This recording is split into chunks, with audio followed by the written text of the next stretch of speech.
Olá pessoal, tudo bem? Seja bem-vindo, bem-vinda ao TV Secor, ao TV Secor Debate, o programa do Sindicato dos Comerciários de Osasco e região. Estamos aqui nos estúdios da UIS Mais Vídeo, né? E se você busca um espaço para poder realizar o seu projeto, seja ele podcast, um clipe, uma propaganda, uma gravação, um curso, enfim, aqui é o seu lugar, na UIS Mais Vídeo. Eu sou o Wendel Cristiano. E hoje vamos conhecer mais uma pessoa aqui que tem uma relação com o sindicato, com os comerciários, né, que debate alguns temas ligados aos trabalhadores e às trabalhadoras, como é de praxe do nosso programa. E claro, se você quiser me acompanhar, saber quem eu sou também, você pode me acompanhar pelo meu Instagram, @WendelCristiano. Tá passando aí na tela também, deve passar aí, você vai ver as redes sociais do Secor. Tá bom? Para você também curtir, compartilhar. E esse programa também clica no sininho para você poder ficar sabendo sempre de cada novo episódio que vai pro ar. Tá bem? E compartilha para outro comerciário, para outros trabalhadores e também para a família de modo geral, para poder acompanhar o nosso programa. Tá certo? E hoje a gente recebe aqui o professor Edgar Nobre, economista, doutor em Ciências Sociais e professor por quase 30 anos em instituições como a PUC, a Metodista, na Universidade Metodista, Faculdade Paulista de Serviço Social de São Caetano do Sul, entre outras, na verdade, né? Ao longo de sua carreira acadêmica, dedicou-se a aproximar os estudantes das ciências e romper o medo dos números, tornando a economia mais acessível e compreensível. Também, né, tem uma trajetória pela educação, gestão pública e produção intelectual. Edgar foi secretário de comunicação de Diadema, vereador em São Caetano do Sul e um dos idealizadores do Politeu. É assim que fala? É isso mesmo. Politeu, Rede Local de Economia Solidária. E hoje atua como escritor freelance, ghostwriter, inclusive ele vai falar um pouco desse trabalho que ele realiza aqui, no cenário já tem os livros que ele escreveu, que são, né, assinados por ele, e trabalha em projetos que unem pesquisa, reflexão e impacto social. É uma honra de receber você aqui, viu, professor Edgar? Seja bem-vindo ao Secor em Debate. Wendel, o prazer é meu, assim, uma alegria grande. Quando o Luciano, presidente do sindicato, falou, Edgar, a gente tem lá um programa de TV, eu falo, Luciano, Edson, também grande amigo, isso é muito importante, porque a pauta sindical, a pauta dos trabalhadores, se você não estabelece caminhos de conversa, não tem como você buscar estabelecer um caminho forte de um projeto. De conexão com o trabalhador, né, de laços de proximidade. Exatamente. Né? Então, para vir aqui, para chegar aqui no programa, eu passei aqui pelo centro de Osasco. Uhum. São milhares de pessoas. Aliás, a Rua Antônio Agu, há momentos do ano que ela tem mais movimento do que a 25 de março. É uma rua absurdamente movimentada. E muitos trabalhadores do comércio. Tudo ali. E também que outros trabalhadores de vários outros segmentos também ali espalhados por aquele espaço, né? É um local pujante. E o que é interessante, Wendel, e certamente quem nos acompanha pela TV vai pensar nisso, a vida está mudando. Uhum. No passado, quando eu conheci o sindicato, ainda quando o Neto era o presidente, Luciano já tinha um papel importante, Edson e outros diretores, mas lá atrás a gente já falava do que seria as mudanças no mundo do trabalho e também no comércio. Eu falava, na época, falava muito com Edson. Edson, imagina o que é o comércio daqui a 30 anos. Curiosamente, 30 anos chegou. E hoje, a quantidade de comércio que tem eletrônico. Nossa. Eu fui professor na Metodista de um curso, há 30 anos atrás, de um curso de Economia e Comércio Eletrônico. Na época, tinha pouquíssimo aluno, Wendel, porque o tema do comércio eletrônico parecia uma coisa do futuro. Hoje, não, o futuro chegou e certamente... E acelerou com a pandemia. Exatamente, com a pandemia... anda mais e hoje, além dos comerciários que estão ali pelo centro e pela cidade, pela região oeste inteira, Mas os bancos, Wendel, o que aconteceu com os bancos? Os bancos agora, as agências não tem mais. Estão sumindo, né? Basicamente, as poucas que tem, na verdade, é como se fosse um espaço de relacionamento. Você não tem mais nem caixa. Então, hoje, o serviço financeiro, que muitas vezes está ligado ao comércio, você pega todas as grandes empresas do comércio, tem ali uma grande financeira ligada até para as pessoas poderem comprar. Os bancos estão muito transformados também, e o trabalho de um modo geral. Então, é muito bom ter uma pessoa também antenada como você, que conhece a vida, que acompanha, que entende comunicação, e para fazer essa conversa com os trabalhadores. Parabéns.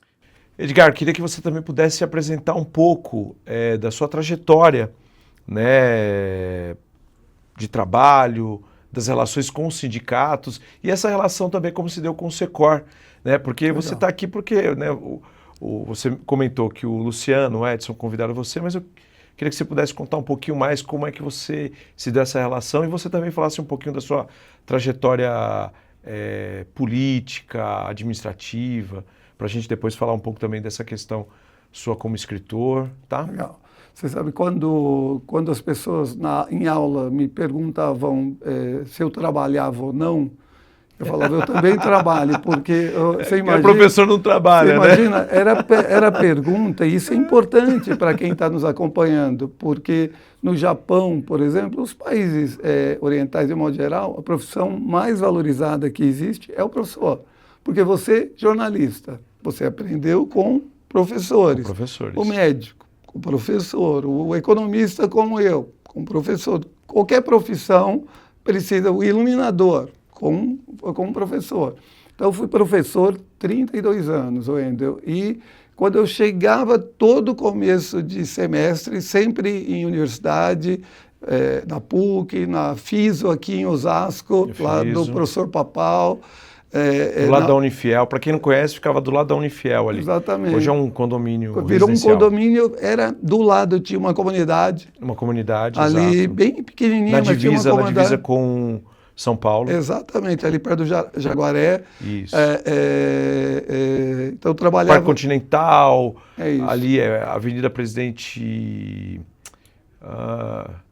Avenida, esqueci o nome, mas ali, na divisa com São Paulo ali. Jaguaré. E Parque Continental. É isso mesmo. Então, eu trabalhei muitos anos na Metodista, que é uma grande universidade do ABC, na Faculdade Paulista de Serviço Social. Então, professor, Wendel, é uma coisa que eu tenho orgulho, e sempre que eu começava o semestre, os alunos falavam: senhor só é professor, você não trabalha? Então essa era uma pergunta que me deixava, eu ria, mas eu ficava triste, né? porque as pessoas consideravam que o trabalho do professor não é um trabalho. É igual músico, né? Se fosse, eu sou músico, não, mas eu estou perguntando o que você trabalha, né? Aliás, inclusive o Paulo Freire, o professor Paulo Freire, ele tem um livro que é Professor Sim, Tia Não. Exatamente porque ele falava... tem gente que fala, não, o professor é um sacerdócio. Não é um sacerdócio. O professor é uma profissão. Uma profissão. E precisa ser bem remunerado, precisa ser bem qualificado, não treinado. Muitas vezes as pessoas usam, Wendel, a palavra, precisamos treinar trabalhadores. Você não treina trabalhador, muito menos professor. Aliás, um projeto que eu trabalhei também aqui na região, na área educacional, foi durante a pandemia. A Universidade Federal, que tinha um campus aqui, a Unifesp, que tinha um campus aqui. Que ainda tem um agora tem... Na Federal. Federal, agora tem uma estrutura bem grande. Vai ter agora o Instituto. Exatamente. Que é onde a universidade, né, onde era a universidade, vai virar um instituto, e a universidade foi para o campus definitivo. Então, a Unifesp, de um modo geral, tinha um programa que era um programa de educação em políticas públicas, um mestrado. Sim. Eles trabalharam com mais de 1.500 alunos e precisava terminar os trabalhos de conclusão. Era um programa de especialização.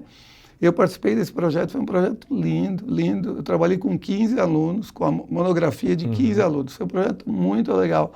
Os alunos discutindo temas diversos, sabe? Contabilidade de cidades. Eu lembro que tinha um ex-vereador de Imbu que foi fazer um projeto de contabilidade local. Eu lembro de um rapaz, um funcionário da prefeitura de Carapicuíba, um contador que fez um projeto. Então você não tropeçou lá na Unifesp no Weintraub, não, né? Ele é famosíssimo, famoso, super Weintraub, famoso. ex-ministro da Educação do Bolsonaro. E eu vou te dizer, Wendel, que dos 15 alunos, um único aluno que não terminou o curso era exatamente um adepto do Weintraub, porque o programa era um programa de políticas públicas, e olha que coisa maluca. Aí para o comerciário, para o cidadão, como você disse, para pensar. Ele dizia o seguinte, no trabalho desse aluno: o que muda o mundo é a religião. Aí o que muda as organizações é a religião. Eu falava, você pode até avaliar isso num curso de teologia, mas num curso de políticas públicas não é esse o tema. Aqui você pode usar a filosofia, a sociologia, mas não é aqui, o tema da teologia não é aqui. Eu sei que ele não topou o caminho da sugestão, porque eu era o orientador, e eu gosto muito da ideia de Umberto Eco, professor italiano, que tem um texto chamado Como se faz uma tese, que fala o seguinte: a tese, a monografia, o trabalho acadêmico é do aluno. Agora, qual que é o papel do orientador? É orientar do ponto de vista do caminho pedagógico, e não foi o caso. Então, esse discípulo do Weintraub, que, aliás, quando saiu daqui, a vida é louca, né, Wendel? Ele sai daqui e ganhou como prêmio uma vaga no Banco Mundial. Era um incompetente, era um ignorante, foi ministro da Educação muito incompetente. O Brasil perdeu com ele. Depois saiu ele. Atrasou muito. Depois ele saiu, veio aquele. Temos aqui um grande ministro, tal, que era professor do Mackenzie, que depois se verificou que não tinha. Que era pastor, né? Que era pastor, mas o problema. Não tem problema de ser pastor, não é isso. Mas ele era pastor de uma igreja que tinha uma conexão com o próprio Mackenzie, né, e acabou sendo indicado para ser ministro. Mas acabou não sendo porque ele mentiu no próprio currículo, disse que... Foi pego armado no aeroporto, vários problemas. Então, mas toda essa história é para a gente avaliar o quanto a educação é importante, o quanto a vida muda em função da educação. A educação não é tudo, porque as pessoas vão fazer várias outras coisas, mas sem competência educacional as coisas são muito difíceis. Então, eu trabalhei muito tempo como professor, trabalhei em governos, então, trabalhei em São Vicente, com projetos de desenvolvimento. Em Diadema, eu fui secretário de comunicação. Foi um período bem interessante. Eu gosto de pensar as conexões das pessoas, e o prefeito, na época, o Felipe, uma pessoa muito culta, um amigo, engenheiro do IPT, me convidou para ser secretário. Ela foi uma experiência boa, e depois eu fui vereador em São Caetano, tive 2 mandatos. Então, na vida eu fiz muita coisa, de verdade. Quando, às vezes, as pessoas falam, você tem quantos anos? Eu falo perto de 100, porque se você vai somando tudo que eu fiz, é porque quando eu era vereador, eu me mantive como professor, porque também tem isso, né, Wendel? Às vezes tem gente que entra para a carreira, para a chamada carreira política, e acredita que aquilo é uma carreira. Né? Aquilo é uma carreira. E não só nas câmaras municipais, assim, para além das câmaras municipais, você pega Hugo Mota, por exemplo, atual presidente da Câmara, o pai foi deputado. Então, você pega o governador do Pará, o pai foi governador, foi deputado, foi senador, o governador de Alagoas, o pai foi governador. Então, às vezes, quando as pessoas falam, falta jovem na política, é porque, acho que pior do que faltar jovem na política, é faltar cabeças jovens na política. Porque muitas vezes você tem até jovem, mas com uma cabeça... ingressar, mas está com a cabeça ali já... velha e formada. Mas isso que você falou é uma coisa legal, assim. Eu tenho uma pergunta para fazer, Mas eu quero retomar a sua relação com os sindicatos. Ah, legal. Como é que deu essa relação, principalmente com os sindicatos aqui da região? Porque não é só os comerciários, tem uma relação boa também com os metalúrgicos, né? A gente estava aqui contando um caso sobre, inclusive, um documentário, né, entre atos que foi feito na primeira campanha do Lula, lá em 2002. Isso, campanha de 2002. 2002, na campanha de 2002, e aí tem uma cena assim emblemática que é no sindicato aqui dos metalúrgicos de Osasco, né, o Lula chegando, ia ter uma reunião, tal, e aí você me contou, né, um caso sobre isso, que você estava lá, mas queria que você aproveitasse, contasse isso, mas também contasse essa relação que você tem com os sindicatos. Então, os sindicatos, o tempo inteiro, eu trabalhei no DIESE como economista. DIESE é um departamento intersindical de estudos e estatística socioeconômica, uma entidade super importante. A gente está discutindo agora inflação de novo. DIESE é um dos institutos brasileiros que calcula a inflação. O ICV, desemprego, né? Também. Então, renda. E o DIESE pensa o mundo do trabalho, o caminho do mundo do trabalho. Então, eu trabalhei muito tempo e vi aqui para a região de Osasco para os sindicatos metalúrgicos. O que é bem interessante, Wendel, os sindicatos metalúrgicos é ligado à força sindical. Os sindicatos comerciais ligado à CUT. Mas o pessoal sempre era muito amigo. Sim. Então, isso era uma coisa muito curiosa, porque independente das bandeiras de centrais sindicais, vários sindicalistas, e tinha também o pessoal, o GOES, que era do sindicato que trabalha nas empresas de venda de automóveis. O que hoje ele já voltou para o Secor, já agora está no comerciário, né, o GOES. Um abraço ao GOES, meu amigo, gosto muito. Ele é muito José gente Elias boa. de Góes. Exatamente. Então, nós começamos esse trabalho junto quando o pessoal dos comerciários e os metalúrgicos começaram a pensar o seguinte: vamos pensar uma agenda de desenvolvimento para a região.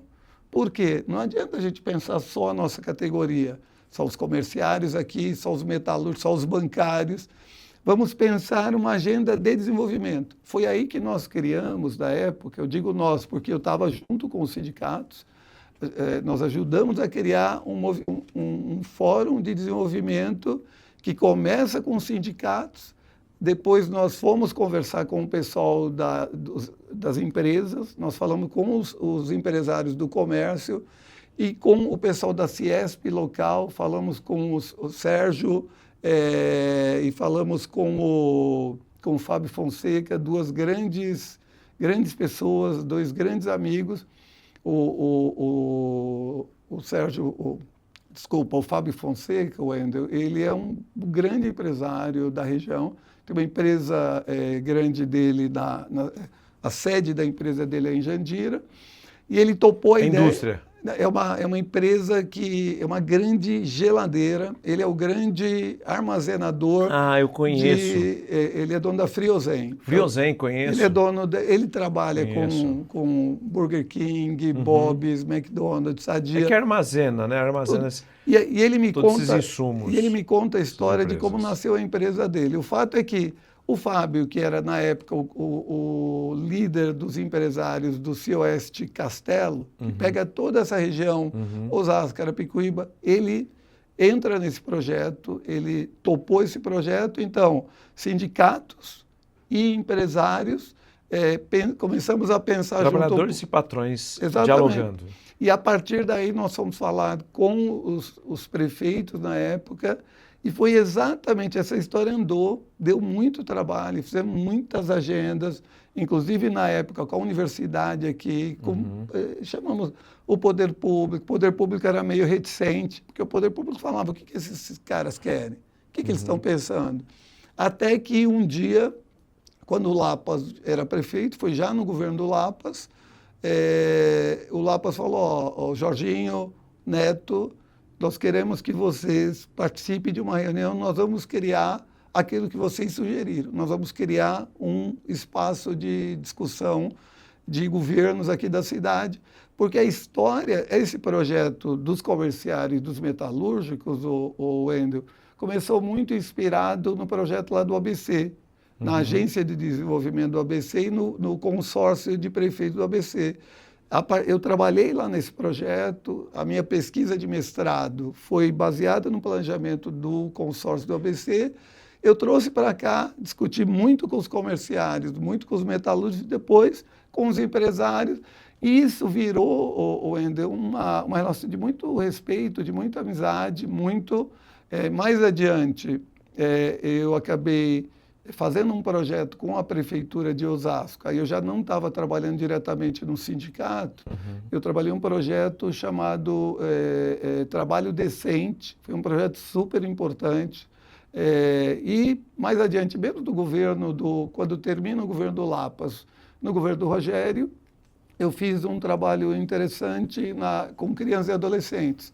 E o tempo inteiro, seja no governo do Lapa, seja no governo do Rogério, agora do Gerson eu não fiz nada, já está no final do primeiro ano agora, mas o tempo inteiro, em vários projetos, eu sempre conversava com os sindicalistas. Por quê? Eu creio que é da vocação de quem é professor estabelecer essas pontes. Assim, eu gosto muito ainda de uma expressão do governador Alckmin, que hoje é vice-presidente, que fala que governar é fazer pontes. Assim, ele até brincou uma vez... Tem alguns que governam e destroem pontes. É isso. Eu vejo você falar do Alckmin. O Alckmin ajudou a construir pontes, mas o governo passado, né, do federal, destruiu todas as pontes possíveis. Não, e se você não toma cuidado, assim, porque para que serve os governos? Né? Os governos passam, os governos não são entes de partidos. É como você falou, não é uma carreira, são provisórios, Exatamente. São em 4 em 4 anos, são julgados pela população. Exatamente. E o que é hoje pode não ser amanhã. Exatamente. E é bom. Essa democracia, esse processo de oxigenação da política, oxigenação do poder público é importante para o desenvolvimento. Porque a unanimidade é burra. É isso. Assim, o pensamento único é se tolo. Se você tem qualquer lugar onde todo mundo concorda. Eu lembro quando o Saddam Hussein governava o Iraque. Houve um congresso lá do partido Saddam Hussein que avaliaram o governo no congresso e 98% aprovou o governo. Sabe o que aconteceu com os 2% que não aprovaram? Foram assassinados. Foram assassinados. Dizimados, então, e literalmente foram assassinados. Não pode haver minorias. Então, exatamente. Faz lembrar, sabe o quê? 1984. George Orwell, exatamente. Então, e o que o George Orwell escreve ali, 1984 foi escrito em 1930. O que ele escreveu há quase 100 anos atrás é absolutamente atual. É totalmente atual. Ele estava pensando ali, ele estava vivendo aquele processo ali da Revolução Russa, né?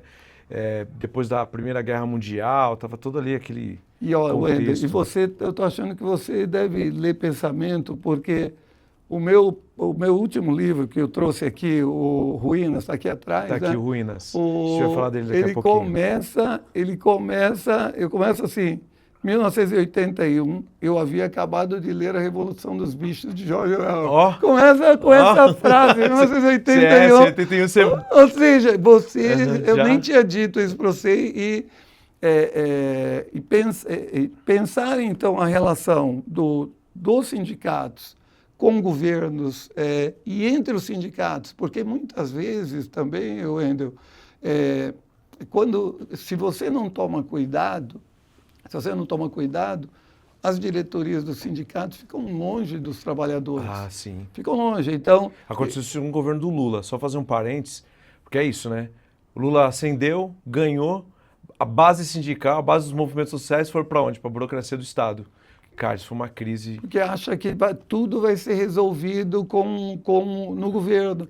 E se não tiver pressão popular, não adianta você estar lá no governo federal. A máquina te engole. E uma das coisas que eu falava aqui nos bastidores era em relação ao Conselho de Desenvolvimento que o Lula retomou agora. Que é bom, porque tem uma relação com os sindicatos aqui da região, né? Exatamente. E além dos sindicatos, você precisa botar as pessoas em movimento. Então precisa reunir.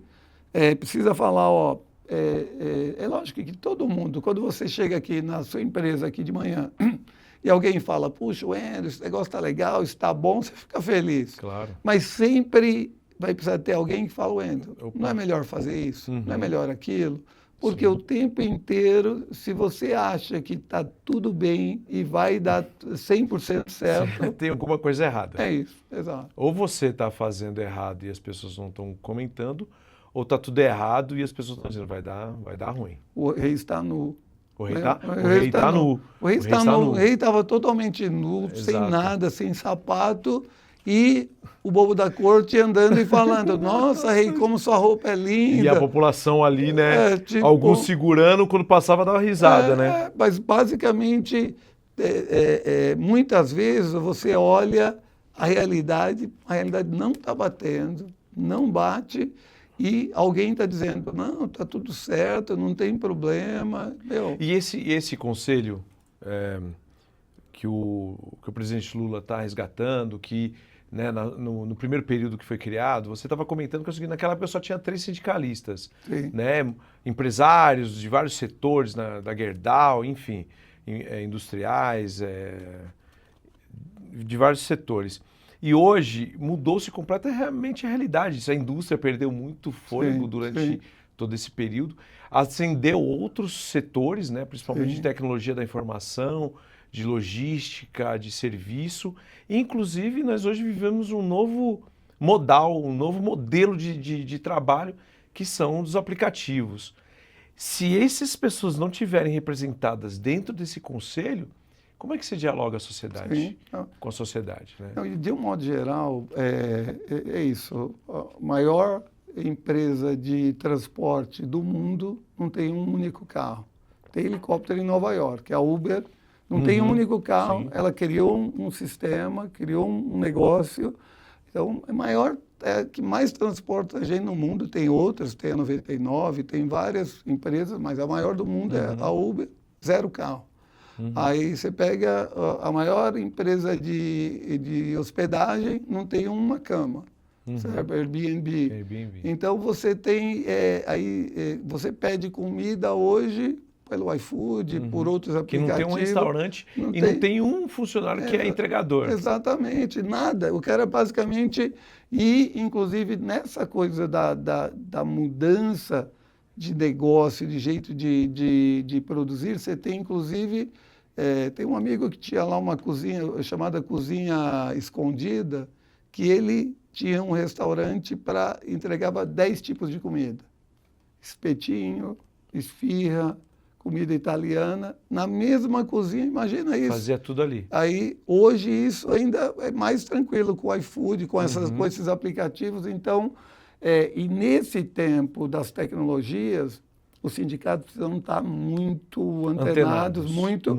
E o que é interessante, eu gosto muito do jeito que os sindicatos do comércio, dos comerciários se ligam, porque, primeiro, que a sede deles está ali no centro da cidade. Isso, está então, no coração e aquele comércio, prédio meio espelhado, que é como você está vendo o que está acontecendo lá fora. Então, eu gosto muito, eu acho que esse olhar, e brincando um pouco com o Luciano, brincando mesmo, porque o Luciano luta, né? Sabia disso, né? Sim. Ele é das artes. E a luta que ele se dispôs a aprender e aprendeu bem é algo que... Krav Maga e também pula ali na capoeira. E você precisa saber lutar para se defender. Sim. Não precisa, então, acho que o tom que o Luciano, junto com o sindicato, você não se prepara para uma guerra para ir matar quem está do outro lado, mas você precisa ter força.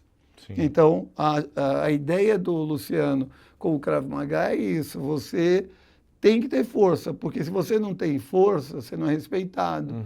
O que aconteceu recentemente, Wendel, com a história do tarifaço americano, isso é curioso, porque o Brasil está muito polarizado e não é de hoje. O Brasil sempre foi polarizado. Sempre. O Mano Brown fala isso. Fala, do lado, depois da ponte, é tudo diferente. É. E a ponto você É pode... só que a tecnologia da informação, as redes sociais, elas desnudaram isso. É isso, é isso. Deixaram mais claro essa polarização. Então, até porque, felizmente ou infelizmente, trouxe uma democracia, porque todo mundo pode falar. Agora, por outro lado, trouxe uma espécie de uma covardia, porque muitas vezes o cidadão, através do cara, vira um hater e ele não tem coragem para se apresentar como você faz aqui. Porque quando o sindicato tem um programa de TV, o sindicato traz alguém, traz pessoas, o sindicato está dizendo, eu tenho uma opinião.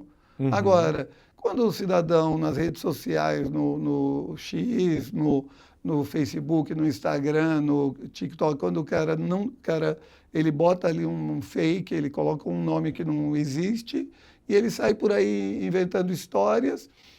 E olha o que as pessoas achavam. Não, o Brasil agora está perdido, porque, puxa vida, o Brasil vai enfrentar os Estados Unidos.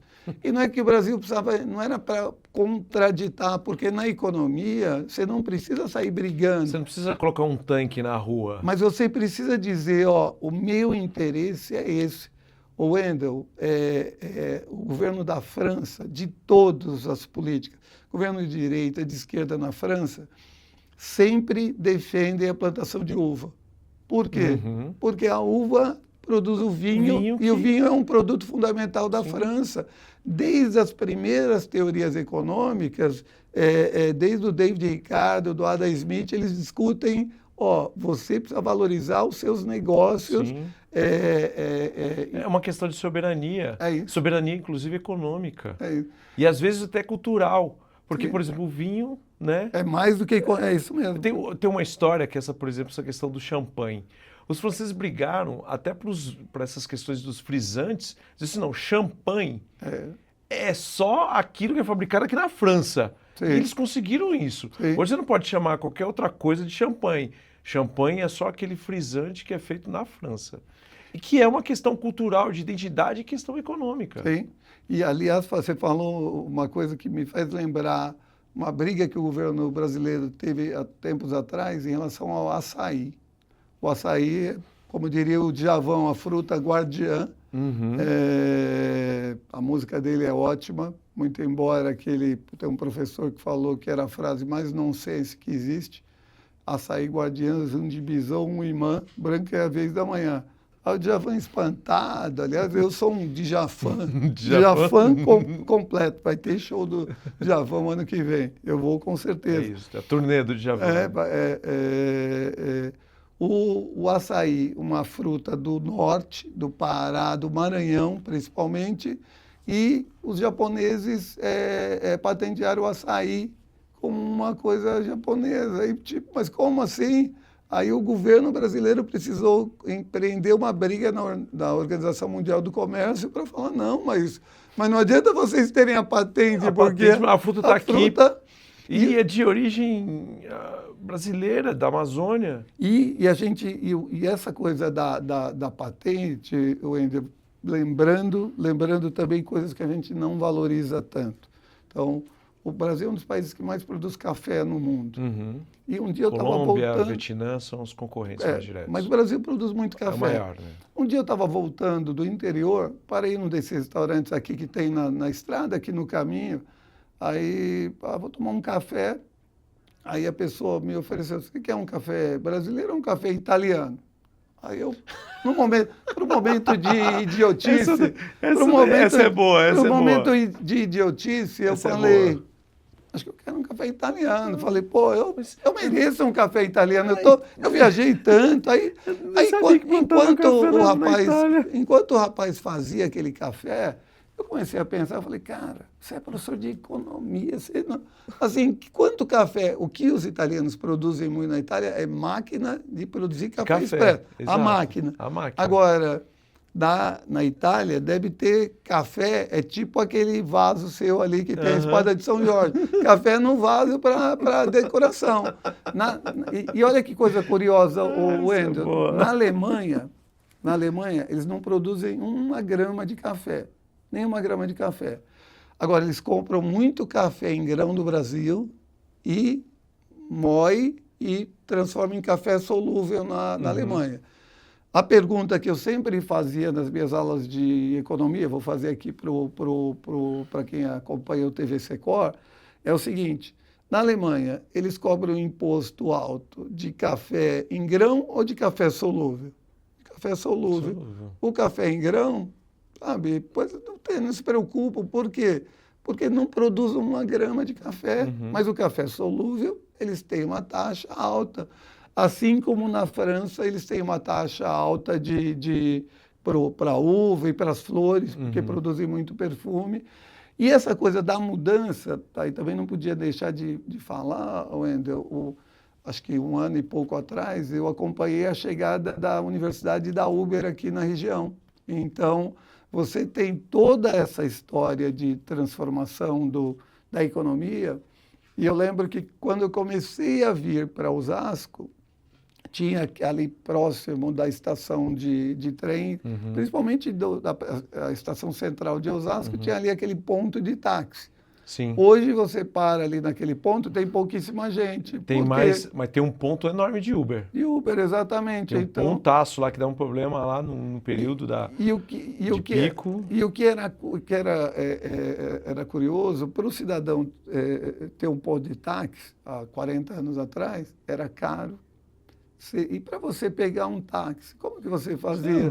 Você tinha que ter o telefone de alguém, ligava, Exato, demorava. Hoje, eu estou aqui... Eu pegava táxi, sabe como eu pegava táxi? Eu perguntava para alguns amigos, pô, estou indo em tal lugar, você não quer rachar um táxi comigo? Não quer não sei o quê. Era isso, eu coloquei umas 3 pessoas no táxi para pelo menos dar... Ó, eu estou aqui... Acabou para pagar. Na hora que terminar aqui o programa... Eu vou sair daqui e vou para São Caetano.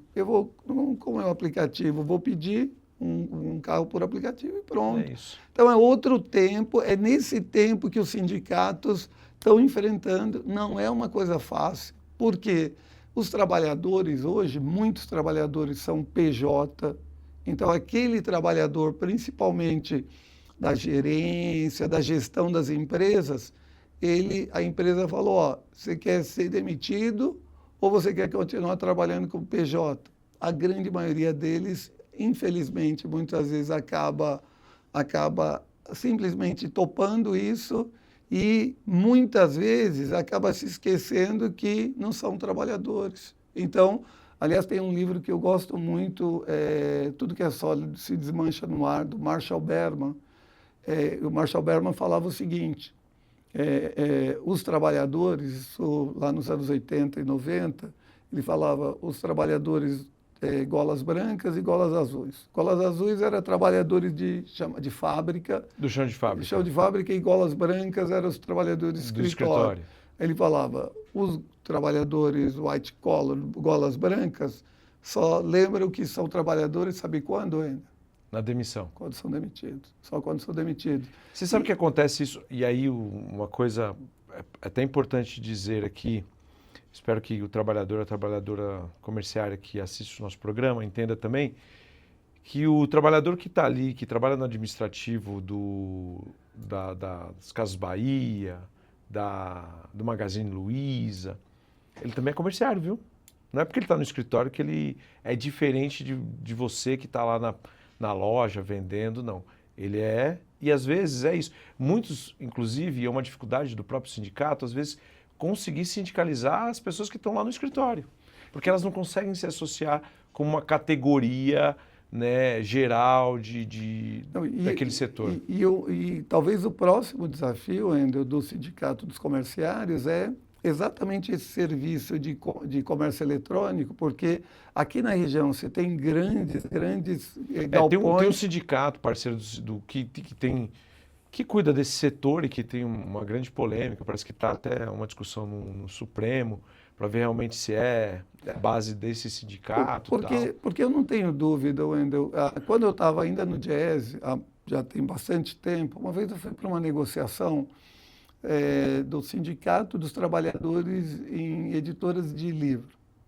Aí era um momento de negociação da campanha salarial, eu perguntei quantos trabalhadores tem aqui na base de vocês? Era perto de 10 mil trabalhadores. Aí eu falei, por que vocês não estão junto com os gráficos? Porque uma empresa que produz livros, o que ela é senão uma gráfica? Então, e na verdade... Quando você ramifica demais, quando você dilui muito, você perde a força. Então, O sindicato, quando ele é grande, ele chega na mesa de negociação grande. Sim. Quando ele é pequeno, ele chega pequeno e aí ele sofre mais para poder conquistar, né, com o patrão, né, com o sindicato patronal, com os patrões um salário melhor, os benefícios melhores e tudo mais. E quando o sindicato é mais pujante, mais forte, sim, você senta com outra... O seguro-desemprego, para você ter uma ideia, Wendel, é uma coisa no Brasil dos anos 80, final dos anos 80. Ou seja, a gente viveu séculos sem nenhum tipo de seguro para quando, no pior momento para o trabalhador é quando ele fica sem trabalho. Então, ali no final dos anos 80 que você tem seguro-desemprego. E é uma coisa tão curiosa, assim, porque para enfrentar essa história, como que você enfrenta isso sem ter políticas públicas? Então, precisa ter política pública articulada, precisa ter organização dos trabalhadores e precisa ter, lembrando, e precisa ter direitos para, na Suécia, por exemplo, o seguro-desemprego era de 90% durante todo o tempo que o cara ficasse desempregado. 90%. Depois de uma negociação muito longa, esse seguro-desemprego diminui de 90% para 80%. Agora, aqui no Brasil, o seguro-desemprego é muito menor e durante muito menos tempo, e para você ter o seguro-desemprego, você precisa ter um tempo de trabalho. Então, o trabalho em si mudou tanto e tem várias coisas que precisam ser discutidas. Eu tenho outros assuntos que eu quero tocar com você, mas só para a gente finalizar esse momento, mundo do trabalho. Esse mundo do trabalho, tem uma discussão agora no Supremo sobre essa questão, né? Que lá está na mão do Gilmar Mendes, a questão que eles chamam dos CLTs, né? E os... você acabou de me falar dos PJs, né? Tem uma discussão lá em Brasília. Como é que você enxerga isso? Então, obrigatoriamente, os PJs, obrigatoriamente, eles têm que estar ligados ao sindicato. Eles estão, muitas vezes, sob a bandeira... Fica meio na informalidade, da formalidade com informalidade. Mas sob a bandeira a ideia de empreendedorismo, na verdade, no Brasil, todo mundo, quando não está fazendo nada, é empreendedor. Tá? Mas e o que é ser empreendedor? Agora, se o cidadão trabalha, por exemplo, numa empresa, numa Casas Bahia, num Ponto Frio, que se fundiu já, inclusive, em qualquer empresa, no Magazine Luiza, obrigatoriamente, se o cidadão está trabalhando na empresa, está prestando um serviço, e mesmo esse debate que você mencionou, que eu acho importante, para o cidadão que está prestando serviço, obrigatoriamente ele tem que estar ligado ao sindicato, porque a força dos sindicatos escandinavos estão ligados ao quê? Você não tem numa empresa 10 categorias, porque aqui você tem uma categoria só. Você tem no Magazine Luiza, por exemplo, o cidadão que transporta a mercadoria do Magazine Luiza, ele é dos condutores, dos rodoviários, o cidadão que está lá na agência de banco, lá dentro do Magazine Luiza, ele é bancário, ele é financiário. Ou seja, quando na verdade todos eles deveriam ser comerciais. Essa questão dos bancários, eu fui bancário. Também participei ali, né, próximo do sindicato. E aí aconteceu um processo de que o banco ele ia terceirizando setores. Sim. Ele ia terceirizou a vigilância. E era engraçado, porque a vigilância... não é que ele terceirizava, ele montava uma empresa de vigilância e aí ele contratava essa empresa que ele montou para ser vigilante. Só que os vigilantes não tinham os mesmos direitos dos bancários. Do que os bancários. Aí fizeram isso também com o pessoal da limpeza. Na limpeza veio primeiro, depois os vigilantes, e eles foram fazendo isso em vários setores. Aí call center, eles contratavam um call center para poder atender. Tinha um interno, mas também eles contratavam um externo, mas que também era uma empresa que para eles poderem diminuir as relações que tinham com os trabalhadores. Né, e é isso, e o mercado, o capital, né, vai se modificando sempre nesse intuito de lucrar mais, de obter mais, e o trabalhador vai ficando aí, né? E no final das contas, Wendel, talvez a grande questão a pergunta é para quê? Porque no final das contas, para viver, se você tiver trabalho, renda, você vai ter dignidade. Se você não tem, assim, durante muitos anos eu fui professor da Faculdade de Serviço Social e exatamente o curso de Serviço Social discutia sempre a exclusão. E a exclusão é exatamente o oposto de inclusão. Quando a gente fala alguém é excluído, significa que está fora do mercado. Você falou brevemente da pandemia.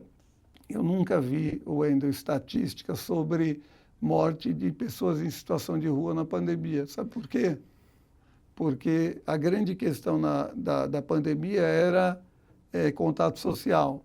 E o que você faz o que as pessoas fazem quando vê alguém dormindo na rua, morando na rua? As pessoas desviam. Se afastam. Então, se afastam. Então, no fundo, esse mundo novo que os sindicatos defendem precisa ter mais relação, precisa ter o cidadão QPJ, que às vezes ganha um pouco mais, que às vezes ele ganha um pouco mais, mas ele não tem 13º, não tem férias, não tem... Porque toda a renda dele está diluída no pacote que ele tem, no contrato que ele tem. E ele vai descobrir que ele é trabalhador apenas quando termina o contrato por algum motivo. Então, eu gosto daquela ideia do Marx. Eu não tenho tantas coisas que eu fico por aí como um dinossauro, mas eu gosto daquela ideia de que trabalhador unido. Porque o que aconteceu dos anos 90 para cá, Wendel? Até os anos 80 era trabalhador unidos, todo mundo. Aí, dos anos 80 para cá, é trabalhadores negros unidos. Depois, trabalhadores negros gays unidos. Trabalhadores negros, gays, favelados unidos. Ou seja... Você foi diluindo, foi né? Diluindo. E aí é um debate sobre o identitarismo, né? Que é uma... Que eu quero tanta coisa pra falar com você. Se a gente entrar no identitarismo aqui, nós vamos até amanhã. E sem contar que nós vamos apanhar pra caramba nas redes sociais, né? Mas faz parte. Né? Apanhar e bater, assim, eu já estou com 60, já estou tão tranquilo em relação a isso. Eu gosto mesmo de, como diria o Abu Janra, lembra do Provocações do Abu Janra? Sim, lembro, claro, maravilhoso. Acho que é isso. Porque se a gente... se as pessoas ficarem por aí defendendo sua causa, tem que ter sua causa. Eu trabalho com um monte de gente, eu sempre digo, qual que é a sua causa? Porque se você não tiver uma causa, não tem, como diria a Alice, quando ela pergunta lá para o gato Thierry, para onde que eu vou? Se você não sabe para onde vai, qualquer caminho serve. Exato. Ou seja, você precisa saber para onde vai, Exato. Você precisa ter um projeto, você precisa ter uma causa. Agora, essa sua causa não pode ser uma causa única só de um tema absolutamente pontual. Você precisa olhar mais. Você precisa ver que, por exemplo, a questão ambiental, ela tem a ver com um monte de coisa. Está tudo... o racismo ambiental da pessoa que mora na periferia e não tem um saneamento básico. O esgoto passa na sua casa. Ou então é um rio que é um córrego, um rio que é encanado, e quando chove... inunda tudo, está tudo conectado. Uma vez, eu fui numa empresa metalúrgica, numa negociação, e no meio, era uma metalúrgica, não era uma empresa do comércio, e lá no meio daquela fábrica tinha um aquário de vidro, onde ficava o pessoal da programação, do chamado PCP, tinha lá os computadores e tal. Aí eu perguntei para o gerente, eu falei, por que o pessoal fica ali no meio da fábrica, naquele aquário de vidro, era tudo fechado com ar-condicionado. Frio pra cacete. Aí, e com ar-condicionado, e todo fechado. Aí o rapaz, o gerente falou, meio descuidado, ele falou, é porque tem muito pó na fábrica, então os computadores não podem pegar pó e tal. Eu falei, legal, os trabalhadores podem, né? É, Aí ele ficou assim, tipo, falou, ele falou, meu... Não, o trabalhador que fica lá no chão de fábrica, isso aí pode Olha, se cara, encher de pó, se contaminar. Eu tenho um trabalho aqui com... Eu atendo há mais de 10 anos a Associação Brasileira dos Expostos ao Amianto. Você conhece a Fernanda Janassi? Claro, minha amiga, Fernanda nossa amiga aqui. Fernanda foi madrinha do meu primeiro casamento. Fernanda Janassi, grande. O mundo é pequeno. Um beijo para Fernanda, nossa cliente aqui há Fernanda, muito tempo. que é grande amiga daquela super escritora... A jornalista, a Eliane Brum. Eliane Brum. Fernanda, você é uma super querida, você é uma figuraça, assim. Aliás, o pai da Fernanda, que faleceu, o seu Pedro, um dia falou, você é de onde? Eu falei, sou de Pradópolis. Conheço muito. Eu falei, seu Pedro, você é bem mais velho que eu, para de ser mentiroso. Aí ele falou, é verdade, Edgar. Aí ele conhecia mesmo Pradópolis. Aliás, a Fernanda é prima do Carlos Janassi, né? Do Carlos Janassi, deputado, assim. Então, grandes figuras. Do Carlos e do Celso Janassi. É isso. Então... Olha, esse papo, me falaram aqui no ponto, vou até falar aqui, porque vai estender um pouquinho, tá? Vamos ver porque tem muita coisa para falar ainda. O professor Edgar falou de várias coisas aqui importantes relacionadas a esse mundo sindical, né, relação com o trabalho e também um pouco da história dele com as relações que ele criou aqui na região oeste, no Cioeste e com os sindicatos aqui da região. Mas também eu quero aproveitar para poder falar sobre outros temas, tal. Legal. Já que eu dei essa pequena interrupção, aproveita para dar uma curtida nas redes sociais aí do Secor, tá? Também está passando na tela as redes do professor Edgar, né? As minhas também, aqui também da agência WIS, enfim. Já vai curtindo tudo aí, vamos aproveitar aqui para tomar uma água, deixa eu aproveitar aqui tomar uma água. E para um novo, vamos chamar aqui de bloco aqui. Na verdade é o seguinte, professor, você foi vereador, trabalhou no poder público municipal, né? Foi secretário. E, cara, os municípios, né, a gente falou de coisas mais macro, mas os municípios também têm uma importância no desenvolvimento humano, né, nas relações de trabalho, na construção e aplicação de políticas públicas que realmente façam a diferença na vida das pessoas. Às vezes o governo federal, o governo estadual fazem políticas macro que afetam, mas é no município que as pessoas sentem, né? Então, eu queria saber quais os maiores desafios urbanos que os municípios enfrentam hoje? Certamente, de todos, a mobilidade é a maior. Agora, quando a gente fala de mobilidade, junto está transporte e trânsito, isso é fundamental. Agora, Wendel, falar de mobilidade é quase impossível olhando só para a cidade, porque quando a gente olha o bolo do dinheiro das cidades, 60% do orçamento está na União, 25% está no Estado. Você tem pouco mais de 10% que está no município. Então, mas certamente, hoje está tudo muito integrado. Eu vou sair daqui de Osasco, eu vou até minha casa com uma única passagem. Se eu poderei ir de metrô, vou de trem, com 2 trens, tudo muito integrado. Então, aumentou muito, as cidades estão totalmente conectadas. Aqui, Osasco, Carapicuíba, Jandira. Quando a divisa entre Osasco e Carapicuíba, inclusive as duas cidades fizeram ali aquela estação, da CPTM ali da divisa. Uhum. Jandira e Itapevi, as duas cidades, ninguém sabe onde começa onde termina a outra. Porque Jandira é pequena. Jandira acho que tem 2 estações.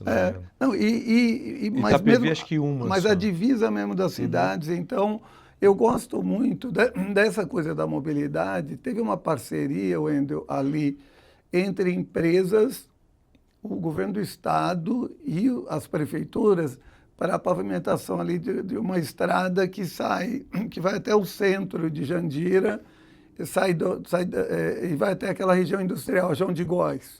O corredor oeste? Não, a João de Não, Góes... mas o nome da via se chamaria...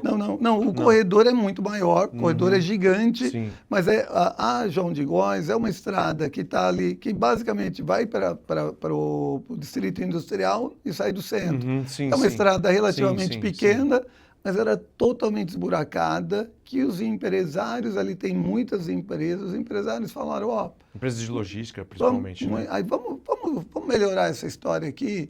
Então, acho que o grande desafio hoje, certamente, é a questão da mobilidade, porque cada vez as pessoas precisam andar mais rápido e, para isso, precisa ter mais ônibus, mais trem. Mas eu vou te colocar uma problemática, que aí essa questão dos apps, né? Sim. Hoje, por exemplo, a população está andando mais de Uber e agora também vai ter as cidades, Mototáxi. os mototáxis. Invadir aqui em Osasco, por exemplo, na região já tem bastante. Sim. E eu tenho sentido que as companhias de ônibus estão assim. E aí os prefeitos encontraram uma batalha que sempre foi do campo progressista, que é da tarifa zero. Sim. E as empresas de ônibus encontraram na tarifa zero uma forma das empresas de ônibus não morrerem. Sim. Como é que você está enxergando todo esse contexto? Aqui em Várzea Paulista já tem tarifa zero, tem uma cidade... Várzea Paulista tem. Eu lembro que em 2013, quando teve aquela crise lembra? Era a briga, na verdade, sim. O que deu origem ao impeachment da Dilma começa com... Aumentou 20%, 20 centavos. O Haddad aumentou a passagem em 20 centavos. E o governador era o Alckmin também, aumentou o trem, metrô em 20 centavos e virou uma revolta popular. Era isso que se tratava, o drama era maior. Agora, de fato, nessa época, junto com os sindicatos, e esse fórum de desenvolvimento, nós fomos conversar com os prefeitos. E os prefeitos morriam de medo, porque na época, o que será que eles vêm discutir com a gente? E uma das coisas que a gente falava naquele momento era exatamente sobre a tarifa zero.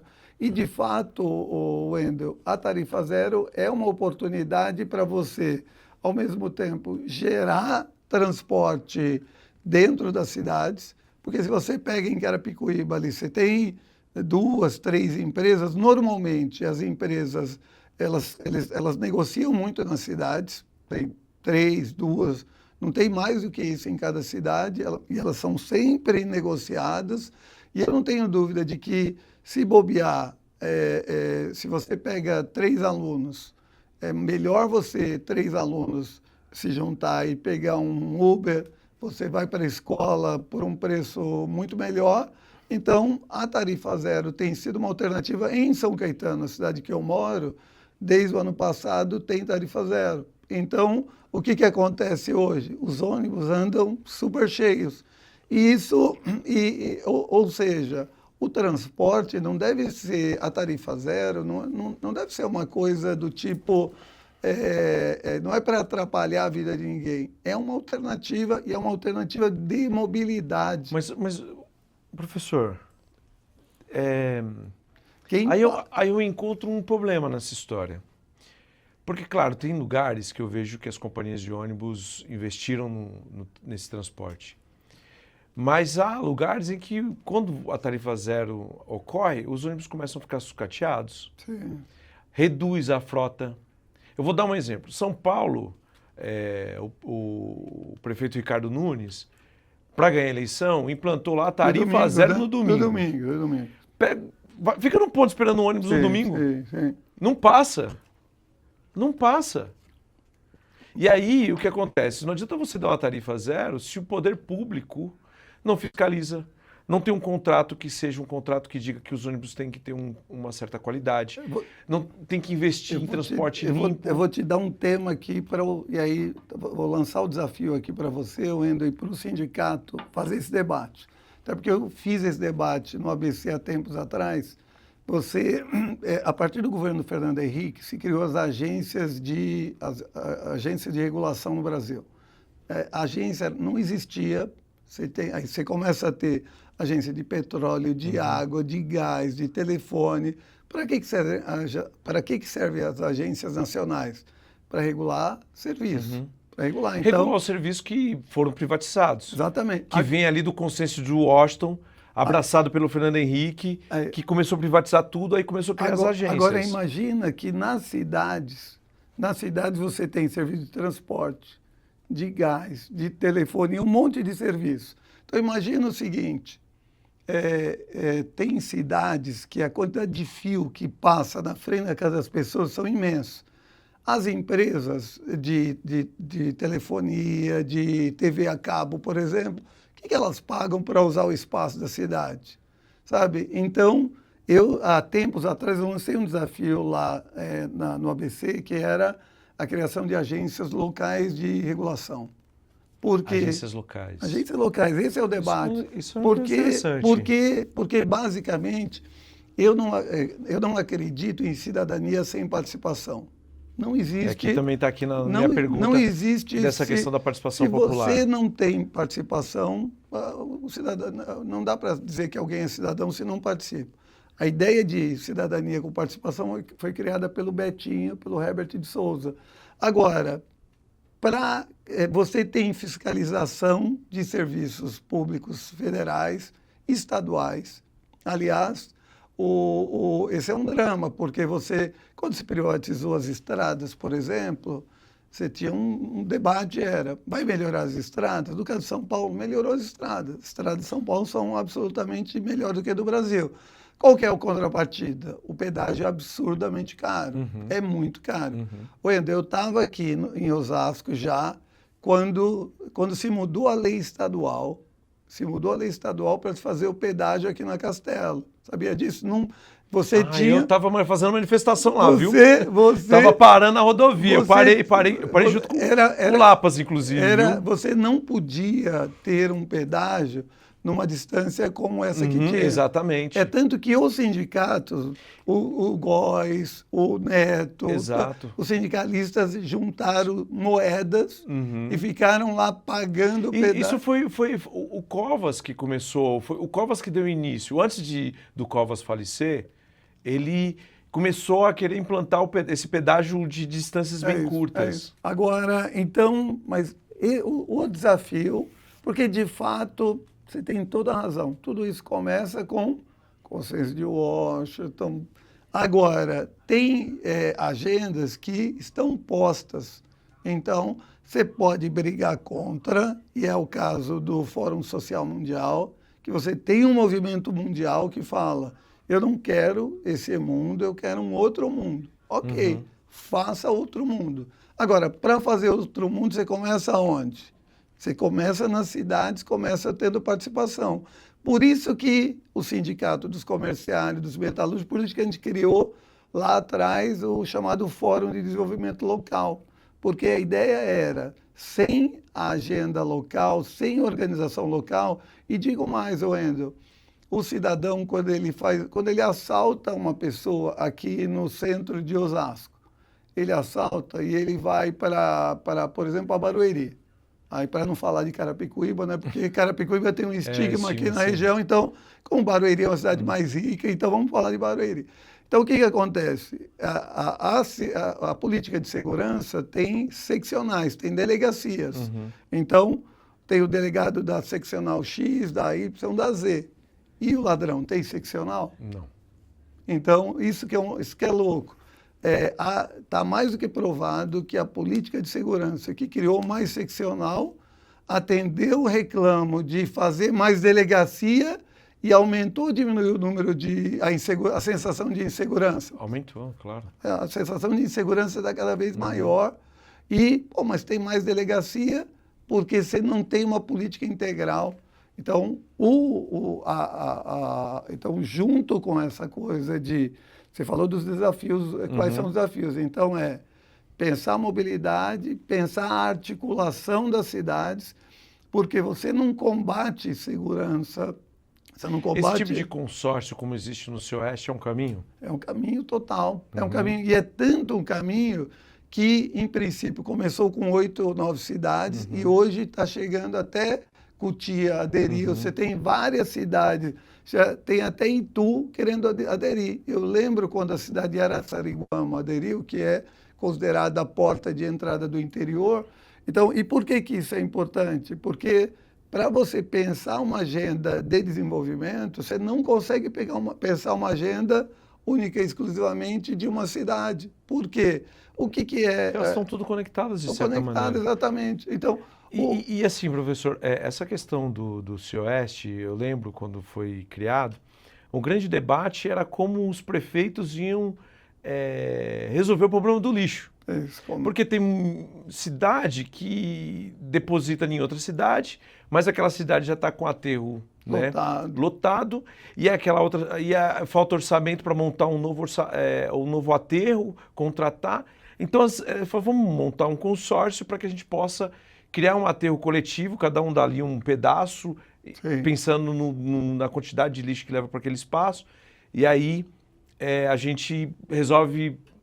Só que aí foi passando outra coisa também. Aí, não, olha, tem problema de mobilidade. Nós temos aqui na região que cortar todas as cidades com o corredor oeste, que eu citei anteriormente. Então vamos também utilizar esse oeste para a gente poder debater e ver como que a gente conversa com o Estado, como os municípios podem colaborar com esse trecho. Aí depois foi, vamos pensar as questões da saúde. Por quê? Porque é o seguinte, o cara está aqui em Osasco, mas aí em Osasco está lotado, aí ele vai para Barueri, sobrecarrega em Barueri. Aí acontece a mesma coisa com Itapevi, que vem para Barueri. Aí Carapicuíba aí sobrecarrega só uma cidade. Então como é que a gente tem uma coisa coletiva? E aí as coisas foram se expandindo. Então esse caminho talvez seja uma forma... Só que é o seguinte, não pode ficar só com os prefeitos. Por isso são duas coisas. Quando a gente apresentou a ideia de criar o CIOeste, repito, isso começa com o sindicato, no sindicato dos comerciários, no sindicato dos metalúrgicos, com a Ciesp regional, a partir do Fábio Fonseca, e esse movimento tinha duas conexões. A primeira era a participação da sociedade, porque os prefeitos em diálogo com a sociedade. E a segunda coisa que a gente começa a discutir depois exatamente é a fiscalização do serviço. Porque qualquer coisa, se você não tem fiscalização... Mas uma fiscalização popular, né? Exatamente. Claro que tem que ser mesclado ali. Exatamente. Metade do poder público, metade da sociedade civil, porque senão e você não funciona. Você tem hoje, Wendel, políticas nacionais, por exemplo, política de merenda. Para uma cidade receber a merenda adequada, precisa ter um conselho de merenda. Para uma cidade receber mais recursos de maneira correta da educação, precisa ter um conselho de educação. Tem vários conselhos que são obrigatórios e é uma coisa interessante. Você tem os conselhos municipais, tem as chamadas conferências municipais, depois tem os conselhos estaduais, as conferências estaduais, os conselhos nacionais. Então, imagina o seguinte, agora acabou de acontecer a COP30 lá em Belém. Agora, a COP terminou 20 dias atrás. No começo do ano, na verdade, depois, maio teve a Conferência Nacional de Meio Ambiente. A Conferência Nacional de Meio Ambiente, ela foi precedida de conferências municipais, estaduais e nacional. Vários temas que foram debatidos na COP foram levados... Saíram das cidades. E é muito interessante, Wendel, porque muitos sindicatos, eu lembro que eu fui com o Neto, fui com o Edson Bertoldo, com o próprio Luciano, fui conversar com o pessoal dos empresários do comércio, quando a cidade de Osasco tinha um conselho de trabalho, tinha um conselho municipal de trabalho, porque qual que era a ideia? Os sindicalistas participavam e os empresários, na época, davam pouca bola. Então, ter conselhos e ter agência de regulação, então é isso. Esse é o caminho. Não adianta ter, você bem disse, não adianta ter uma agência de fiscalização que é tipo aquela história que você coloca uma raposa para cuidar do milho. Exatamente. Se você cuidar... Até porque tem muitas agências hoje que quem gerencia, quem está à frente, é o próprio setor. Sim, exatamente. É que indica a pessoa que vai fiscalizar eles. Ou seja, é como se a Enel viu aqui quem está aqui nos assistindo deve ter muito problema com a Enel, ou a Sabesp, Sim. pegasse um funcionário lá de alto escalão e colocasse dentro dessa agência para fiscalizar a Enel e fiscalizar a Sabesp. Sim. Ou seja, não funciona, porque é isso, né? A raposa cuidando do galinheiro. Então precisa ter uma participação popular para que seja mesmo, a fiscalização seja efetiva para que os serviços funcionem. E porque, de fato, Wendel, assim, se a política pública funciona, todo mundo ganha. Se a política pública funciona, as empresas ganham, os trabalhadores ganham, todo mundo ganha. Muitas vezes, eu durante muitos anos trabalhei com negociação entre sindicatos e empresas, muitas. Aliás, lembro que fui com o Edson numa negociação da Philips, que era uma parte de comércio lá naqueles prédios ali no Alphaville, um prédio lindo da Philips, porque você tem muitos negócios dessa área médica, principalmente, são máquinas da Philips que são vendidas, então teve uma negociação da área comercial que eu fui com o pessoal dos comerciários, e muitas vezes as empresas fica parte da empresa a ideia de que se eu dividir uma parte do lucro com os trabalhadores, isso vai me prejudicar. E quem inventou a ideia de divisão de lucros, o Wendel, foi um cara chamado Henry Ford. O Henry Ford, em 1901... Um dos vários capitalistas da história. Em 1901, ele só foi o cara que inventou uma fábrica chamada Ford, que foi a maior produtora de carro do mundo. Em escala, né? Então, ele só fez isso e ele falava o seguinte: se o trabalhador da minha empresa não conseguir comprar o carro que eu produzo, eu vou vender para quem? Não tem sentido. E por isso que hoje a gente fala muito de inteligência artificial, tudo isso é bem legal. Agora, a inteligência artificial, bacana, mas quem que alimenta de informações o robô? E o robô que vai fazer ali a inteligência artificial é um ser humano. Um trabalhador. Então, hoje, além de falar de inteligência artificial, a gente tem que falar de inteligência humana. Acho que esse é o grande desafio. Exatamente. Olha, nós estamos já em 1h11, mas eu quero falar um pouco também da sua vida intelectual, né, da escrita, né? Você tem muitas publicações que são assinadas por você, por seu nome, mas você também é um ghostwriter. Eu queria que você falasse um pouco dessa sua história também. A gente estava ali conversando e falou, esse ano eu escrevi pouco, esse ano eu escrevi 8. Eu falei, caraca, 8 não, mas ano passado eu escrevi 12. Porque eu já estava nesse processo de dar uma descansada, mas eu escrevo geralmente 15. Eu falei, caraca, os 15 livros assim. E não é qualquer livro, né? Aquele livro de 10 páginas, que 20, 100 páginas, 700, 800 páginas, assim. Então, é uma máquina de escrever, né, professor? Porque, na verdade, eu gosto muito, Wendel, daquela ideia da Sherazade. Sherazade, história de 1001 Noites. Sherazade conseguiu sobreviver, uma história linda, linda, ó.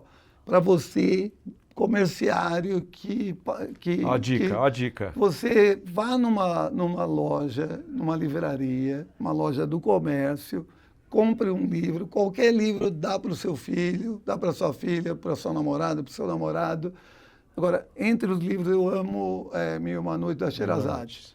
A Sherazade morava ali num reino onde o rei tinha sido traído. A traição é uma coisa comum na vida, acontece aqui e ali. Adão e Eva, agora, né? A Bíblia já traz isso. Agora está uma polêmica entre a Michelle Bolsonaro e os filhos do Bolsonaro, porque eles não estão tentando se entender. O fato é que o rei Shahir, decidiu matar a esposa dele todas as noites, porque ele descobriu que tinha sido traído. Aí, toda noite, ele tinha uma esposa e no dia seguinte ele matava essa esposa, assim ele não seria traído nunca. É uma maneira imbecil. Assim, agora, tem gente que pode achar que como que você resolve o problema de não ter assalto, proíbe as pessoas de andar com dinheiro. Aí não tem Ou assalto. então, aí tu começa a matar também todos os assaltantes. Pronto, Né? por exemplo, é isso. Ou Aí, encarcera todo mundo, assim, em massa, que vai dar resultado. agora, o fato é que a Sherazade, ela decidiu, ela falou, pai, eu vou acabar com isso. Vai acabar como, filho? Eu vou casar com o rei. Vai casar com ele, você vai morrer. Ela convence o rei, ela casa com o rei, ela convence o rei que ela precisava contar uma última história para a irmã. É muito E bom aí isso. o rei está ali nervoso, bravo, e ela só mais um minuto, o rei dorme, e o rei gostou da história. Ela falou, rei, já é de manhã, agora eu já estou vendo amolar a faca que vão me matar. Ele falou, não, continue contando a história. Ela contou uma história, contou outra, contou outra. Então, no fundo, hoje eu faço o quê? Faço mais ou contador menos. de história. Eu sou um Sherazade, eu vivo de história. Você está sobrevivendo, né? Então, esse livro que está aqui, eu acredito, porque eu digo, eu sou um contador de história. E assim, e às vezes, Wendel, histórias de todos os tipos, elas são histórias para serem contadas. Você é um flamenguista, está feliz da vida, está felizão. Olha o meu sorriso, não tá consigo feliz. parar de sorrir. Eu estou com dor no maxilar, que eu não consigo parar de sorrir. Agora, e eu digo para você, eu já escrevia muito e me animei muito a escrever quando um tal de Abel Ferreira veio de Portugal e o Abel escreveu um livro, Cabeça Fria, Coração Quente. O Abel, não é porque ele é técnico do Palmeiras, mas eu digo para você, primeiro... Então é sinal que você não está com animado, né? Esses últimos dias, já estou triste há uns 15 dias. Uns 15 dias. Não adiantou ganhar do Galo essa semana. Mas, imagina que o Abel, ele tem cabeça fria, ele está estourado o tempo inteiro. Explosivo. Agora, se ele escrevesse cabeça quente, aí também... Então, ele escreveu, no fundo, quando eu escrevo alguma coisa, eu escrevo o que eu quero, não é apenas o que eu vejo, tá certo? Por exemplo, essa mesa aqui, a gente colocou um copo, a xícara aqui para tomar água.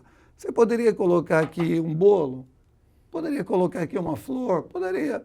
E você pega uma mesa, aquela mesa maior ali, você pode almoçar ali. E, antigamente, as famílias das cidades menores, as pessoas velavam o corpo numa mesa da casa. Então, as coisas servem para muitas coisas. Então, quando o Abel escreveu o livro dele, Cabeça Fria, Coração Quente, eu falei, cara, esse livro é muito interessante. Naquele ano, o Palmeiras tinha perdido para o CRB. Perder para o Flamengo não é nada, porque o Flamengo é um grande time. É um grande time. Perdeu na Copa do Brasil para o CRB, né? E o Flamengo hoje tem uma grande gestão financeira, de negócio, tem jogadores absurdamente interessantes. Então, isso que é o mundo. O mundo hoje é o mundo de que você tem que disputar, tem que brigar com quem é grande. Então, a briga, no fundo, do Palmeiras e do Flamengo é de dois grandes times. Agora, quando o Abel lançou esse livro, eu falei, escuta... Tite, Mano Menezes, técnicos consagrados do Brasil, não tinha escrito nada. Aí o Paulo Vinícius Coelho, que eu gosto muito, falou, o Abel fez um grande serviço para o futebol brasileiro, porque ele, ao escrever esse livro, ele está construindo a ideia de legado. Olha o Felipe Luiz, o técnico do Flamengo. Citou que leu o livro do Abel. Sim, não. Eu li o livro do Abel porque eu preciso saber o que ele pensa e como que ele, como ele age. E imagina, eu não tenho dúvida de que o Felipe Luiz, o futuro dele é na Espanha. Felipe Luiz jogou na Espanha. E depois na seleção brasileira. É provável, porque é jovem. O Felipe Luiz, então, um dos assistentes dele é espanhol. Então, a gente precisa, Wendel, de gente inteligente. A gente falou não adianta ser um político novo com cabeça velha. Não adianta ser um técnico de futebol novo com cabeça velha. Então, o Felipe Luiz e o próprio Abel... Vou te dar outro exemplo. O Danilo, que fez o gol, o Danilo escreve artigo no Infomoney. Legal. Não, eu estou trabalhando um texto com uma pessoa que eu falei, nós vamos trazer para conversar o Scarpa. Porque o Scarpa é um jogador de futebol, moleque, eu digo moleque porque é jovem, ele comemora o gol andando de skate, comendo bolacha traquina com leite moça, e ele lê Kant, e ele lê Tolstói, sabe? Então, hoje, escrever para mim, escrever salvou a minha vida, e principalmente o Como a Sherazade. Como a Sherazade, exatamente. Salvou minha vida porque eu escrevo não apenas para viver, para pagar os custos da minha vida, mas quando eu escrevo, eu resgato histórias de pessoas. Então, eu escrevi um livro para um grande amigo que as pessoas às vezes, olha, eu fui vereador de um partido de esquerda, as pessoas falam, ah, você é de esquerda. Eu sou gente. Então, e eu escrevo para quem tem um pensamento mais conservador, para quem tem um pensamento mais progressista, escrevo. Porque o que eu gosto mesmo é de valorizar a história, de trazer histórias. Eu estou apoiando o trabalho de duas pessoas que viraram grandes amigos meus, que é a Laila Valois e o Marcos Agostinho. Marcos, você deve conhecer, que são de Carapicuíba. A Laila é filha do Fuad. Fuad foi 3 vezes prefeito de Carapicuíba. Sim, conheço. E o Marcos falou, Edgar, a Laila está escrevendo o livro do pai dela. Eu estou trabalhando junto com eles no projeto do prefeito Fuad. O filho também, né? O filho foi deputado, Fernando Fuad. Um deputado, um mandato e meio, um grande deputado. PSDB. Assim, a entrevista que nós tivemos com ele foi absurdamente legal. E olha que coisa curiosa, o Wendel. Para fazer a biografia do Fuad, que o Marcos e a Laila estão escrevendo, e eu estou ajudando no trabalho de pesquisa, nós conversamos com o Emílio, que quando o Emílio foi prefeito de Osasco, quando o Fuad era prefeito de Carapicuíba. Nós conversamos com o Sérgio Ribeiro, que era adversário político, era vereador, quando o Fuad era prefeito.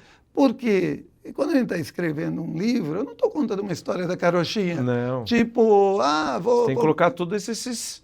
lógico, esses atores daquele momento. É lógico que eu não vou contar a história não vou falar para Laila, Laila, vamos contar a história do seu pai, vamos falar que seu pai era um maluco. Não. E de fato o pai dela é um filho de sírio, cujo pai, o Gabriel Chucre, vem lá da Síria para cá. Para o cara atravessar o Atlântico, o Wendel, e vir para o Brasil e depois vai para o interior. Então, a gente está resgatando a história. E olha que coisa interessante. Isso é para você, comerciário, pensar. Quando a Laila lançar o livro do pai dela, Fuad Chucre, Uma História de Amor e Humanidade, é o título do livro. Vai ser importante, sabe por quê? Quando o pai dela morreu com Alzheimer. E talvez esse seja o grande problema das cidades hoje e da política. A política vai ficando um pouco com Alzheimer. As pessoas, o Wendel, os trabalhadores, o jovem comerciário de hoje, que tem 20, 25 anos, ele não sabe que um monte de direitos dele foram conquistados por quem? Pelos sindicatos. Então, às vezes... Pela luta, né? Daqueles trabalhadores que se organizaram. Então, se não tomar cuidado, esse Alzheimer que acometeu o Fuad e que a gente hoje, ao escrever esse livro, vai trazer de volta essa memória.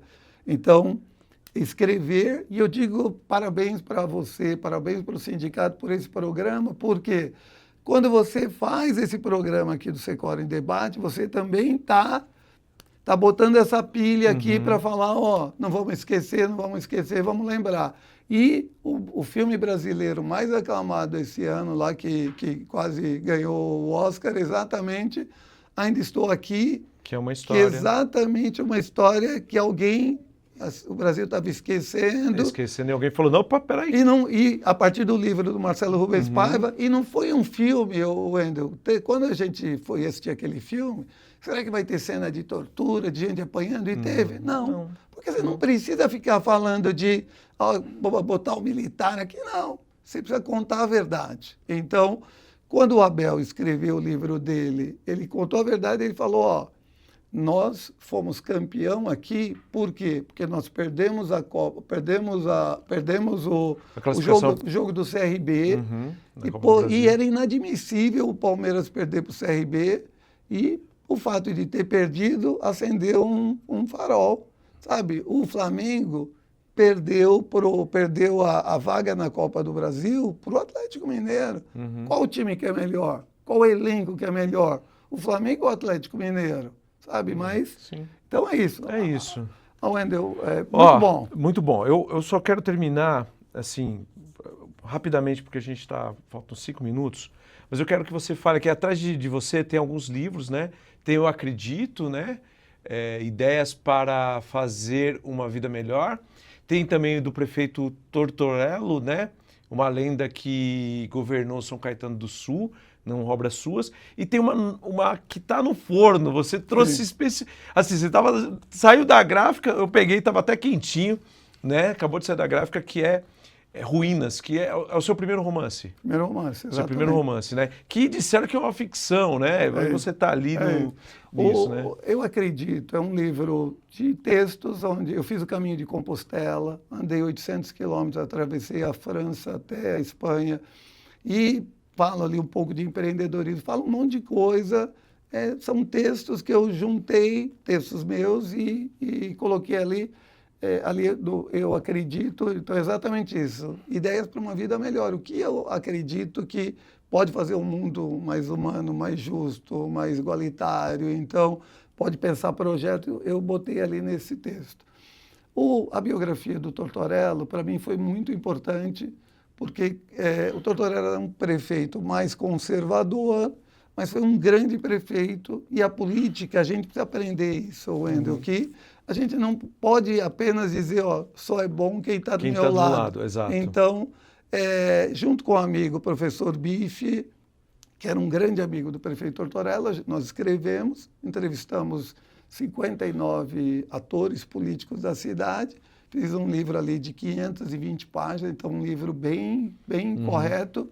O Tortorello foi prefeito 3 vezes em São Caetano, foi deputado estadual, foi juiz de direito. Então, era um homem público muito equilibrado, muito correto.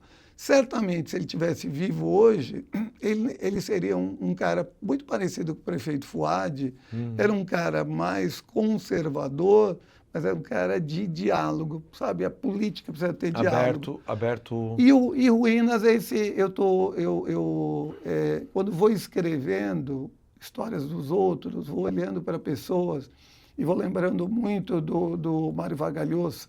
O Mário Vargas Llosa diz que os filmes... Peruano, né? Peruano, os filmes, foi Nobel de Literatura, ele fala... Foi presidente do Peru? Não chegou a quase... Foi candidato. Foi candidato e perdeu a eleição. Mas mas ele foi senador, não foi senador? Não acabou assumindo nenhum cargo público, ele foi candidato. Ele foi candidato, quase ganhou a eleição, perdeu para o Fujimori, e ele falava, as novelas e o cinema apresenta personagens que nós queríamos ser. Então é muito curioso, porque o Ruínas, Wendel, eu escrevo a história do Calil, é um jardineiro, filho de sírio, neto de sírio. Ele não teve nenhum contato com o avô dele nunca veio para o Brasil, o pai dele vem para o Brasil ainda jovem, vem com um tio, e a partir daí eu vou contar a história desse jardineiro que depois de ser jardineiro a vida inteira, o Calil, ele nasce no Bom Retiro, que é um bairro de muitos judeus, e um amigo falou, poxa, Edgar, mas o Calil é sírio e nasceu no meio dos judeus. Eu falei, é isso, mas é esse entendimento que eu quero. Eu falei, esse amigo é árabe. Eu falei, fulano, você sabia que o Bob Dylan é judeu? O Bob Dylan é judeu? Você sabia que, assim, tem... e as pessoas não escolhem o lugar que nascem. Não escolhem. Eles podem escolher a religião, a sua origem cultural. Agora, o mundo hoje precisa ser um mundo de mais diálogo e mais entendimento. E o Calil, tomara que ele ajude as pessoas a pensar nisso. A história começa, como eu já falei, né, começa ali em 1981, vai até 2001, que é quando começa ali a pandemia, está ali no meio da pandemia, 40 anos. Então, Calil queria mudar ele jardineiro, ele começa a ter contato com ideias, a partir da religião, ele vai querer mudar o mundo. Só que chega uma hora ele fala, putz, Eu vou mudar o mundo? Assim, pelo menos eu vou escrever alguma coisa. Então, alguém pode falar, pô, mas esse Calil é você? Também. Pode ser algo, algo biográfico. Pode ser que... Autobiográfico. Não tem coisa do Calil que ele... Tem coisa do Calil que eu me identifico, mas tem coisa que eu sou mais pai do Calil, tem coisa que eu sou irmão do Calil. Eu fui para a Turquia no começo do ano, eu queria ir para a Síria. Fui aconselhado pela minha filha a não ir. Acho que não era muito bom, minha filha falou, pai, você está querendo lançar um livro pós-morte, assim. Aí eu não fui. E no caminho, Wendel, eu conheci um jovem sírio chamado Khaled. Falei, eu estou escrevendo um livro, estou trabalhando, e o Calil perdeu a mãe muito novo, com 4 anos. Ele não tem irmão. Você vai ser o irmão dele. Então eu transformei no caminho. Você encontrou o irmão. Encontrei o irmão, ou seja, o irmão do Calil é o Khaled. E pronto, tomara que vai ficar aqui um livro para você, tomara que você goste. Eu vou, nossa, adorei, porque vai estar ali na minha... Eu estou com alguns livros ali para ler, já vai estar na minha fila. Tá bom. Ó, nós vamos encerrar aqui, o pessoal da técnica já está falando, vamos acabar, porque já deu horário e tal, ó. Mas eu quero uma última pergunta, assim, para a gente finalizar. Eu sei que é difícil, porque você passou ali por três coisas que marcaram a sua vida, que é ser professor de economia, dar aula, estar dentro da universidade, lá ensinando, né? Que tem também uma correlação com a escrita, com aquilo que você desenvolve, né, nos seus livros, né? E também nesse ghostwriting que você ajuda também a outras pessoas poderem escrever e também, né, colocar em sua história. E a vida no poder público, né? Sendo vereador, sendo secretário, atuando. Dessas 3 aí, qual a que realmente assim mexe com você e você diz, puxa, essa eu gosto bastante, essa é a que eu me dedico mais e que me faz mais feliz, se é possível você dizer isso? Eu gosto de receber as pessoas em casa e cozinhar. Então é a quarta. Você... De tudo. Eu faço tudo para ter amigos. Eu não quero ter 1 milhão de amigos como o Roberto Carlos. Então, aliás, cada vez eu tenho menos amigos. E cada vez eu tenho tido menos. Cada vez eu tenho menos. Assim, é isso, quando a gente é jovem, todo mundo é amigo, aí a gente vai ficando velho, faço uma lista, como diz Oswaldo Montenegro, faço uma lista de grandes amigos. Então, a minha lista de amigos está cada vez menor e eu não fico triste, porque quem é amigo é amigo de verdade. Então, amigo de verdade. Então, eu adoro ser professor, eu não gosto da ideia de dar aula, porque a aula não se dá. Por exemplo, a aula se faz, uma caneca. Você me deu essa caneca aqui com água, eu pego a caneca. Agora, aula, eu falava isso sempre, aula você faz. Porque às vezes eu chegava na faculdade animado e os alunos estavam desanimados. Então, às vezes era o contrário, às vezes eu chegava desanimado e os alunos botavam pilha. Então, eu amo ser professor. Wendel, uma ideia que você apresenta aqui espalha pelo mundo. É uma coisa impressionante. Sim, então, eu amo. Concordo. Amo fazer política pública, amo ser como vereador, como gestor público. Por quê? É você transformar o que é pouco em muito. É o milagre da multiplicação. É você falar, isso daqui vai dar certo. Quando eu fui secretário em Diadema, se matava em Diadema 400 pessoas por dia. Cidade mais violenta do Brasil. E aí o prefeito falou, nós vamos fazer aqui uma lei seca. Eu trabalhei toda a política de comunicação da lei seca lá em Diadema, e na época o ministro da Justiça era o Márcio Tomás Bastos, ele levou o Felipe para explicar como fez aquilo, e basicamente era juntando polícia municipal, juntando polícia estadual, juntando polícia de bicicleta, andando no bairro. Não adianta ter polícia com viatura rápida, é política andando a pé, andando de bicicleta, polícia comunitária. Então, fazer política pública é fundamental. Isso muda a vida das pessoas, muda de verdade. Wendel, eu fui secretário em Diadema em 2001. Era curioso porque nos lugares, nos bairros mais humildes da cidade, era onde você tinha mais demanda por atendimento de saúde. Não apenas por questão de doença. às vezes a pessoa ia no posto de saúde, sabe fazer o quê? Conversar. Ela Sim, não tinha conversar. alguém para conversar.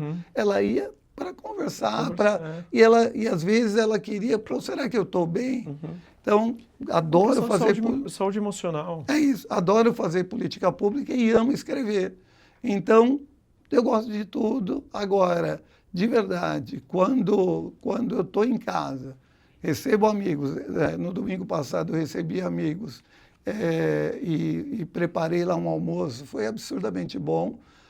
E além de escrever hoje, além de cozinhar para amigos, eu gosto muito de andar. Então, eu faço caminhadas, eu fiz pela 10ª vez o caminho de Aparecida do Norte, pela Dutra. Eu fiz várias vezes o caminho da Fé pelo interior, fiz o caminho de Compostela. E eu não tenho dúvida que hoje, isso não sou eu que falo, há um filósofo francês que sempre diz o seguinte: caminhar e ficar em silêncio são as maiores formas de resistência do mundo hoje. É isso, caminhar e ficar em silêncio. Até porque, Wendel, na Assembleia do Sindicato, eu sempre dizia isso e hoje mais. As pessoas votam com os pés ou com as mãos? Votam com os pés. Então, as pessoas levantam as mãos para votar. Elas votam com as mãos. Votam com as mãos. Mas quando a pessoa fala, eu quero isso, se ele quer mesmo, ele vai. Então, tipo, quantas vezes eu vi greve ser aprovada com as mãos e depois, com os pés, o cidadão entrava na empresa, no comércio ou na fábrica. Então, as pessoas de verdade votam com os pés, porque é com o movimento que ela vai fazer. Então, e essa coisa do cozinhar, eu gosto muito, porque talvez a maior obra, uma das mais importantes, além da